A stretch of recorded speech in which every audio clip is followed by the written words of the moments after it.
ഓ അയ്യോ എന്റെ സാറെ കഴിഞ്ഞില്ലേ? ഗാളമട ഇപ്പൊ ഇങ്ങോട്ട് വരും, സാറൊന്ന് റെഡിയാവും. ഇനി എന്താ പ്രത്യേകിച്ച് റെഡിയാവാൻ? കല്യാണമൊന്നും അല്ലല്ലോ, ഗാഥ ജസ്റ്റ് ഒരു വിസിറ്റിന് വരുന്നതല്ലേ. എന്തോന്നാ സാറേ ഇത്? വരാൻ പോകുന്ന ആരാ? സാറിന്റെ ഭാവി വധുവല്ലേ? അപ്പൊ സാർ ഇങ്ങനെ ഇരുന്നാ മതിയോ?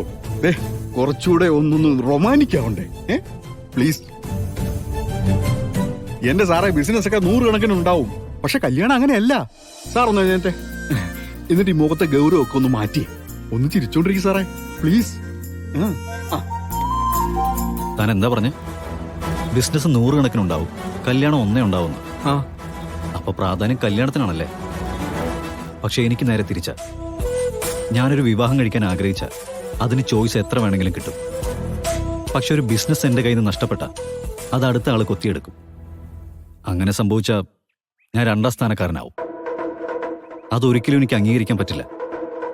Always number 1. That's Naveen Gopal Varma. ഓ, സാറിത് ഏത് കാലത്താ ജീവിക്കുന്നേ? ഞാനൊക്കെ ആയിരിക്കണമായിരുന്നു. ഇപ്പൊ തന്നെ ഒരുങ്ങി ഇറങ്ങി 2 പ്രണയഗാനും അതിന്റെ കൂടെ ഒരു കോലാഹലമൊക്കെ കഴിഞ്ഞേനെ.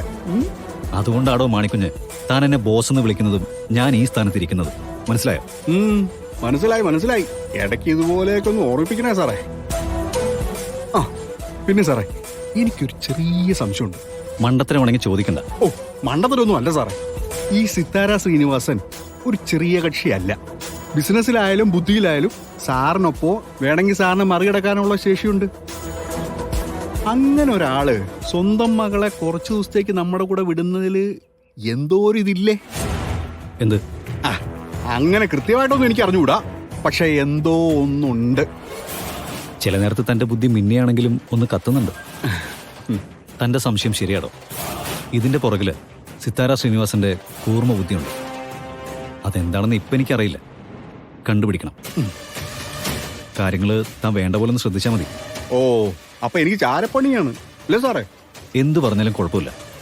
യുദ്ധത്തിനിടയിലെ ചാരപ്പണി വലിയ പൊസിഷനാടോ. യുദ്ധോ? കല്യാണമാണ് സാറേ. ഒരർത്ഥത്തില് കല്യാണം ഒരു യുദ്ധം തന്നെയാണോ. പരസ്പരം വീറോടെ പൊരുതുന്ന ഒരു യുദ്ധം.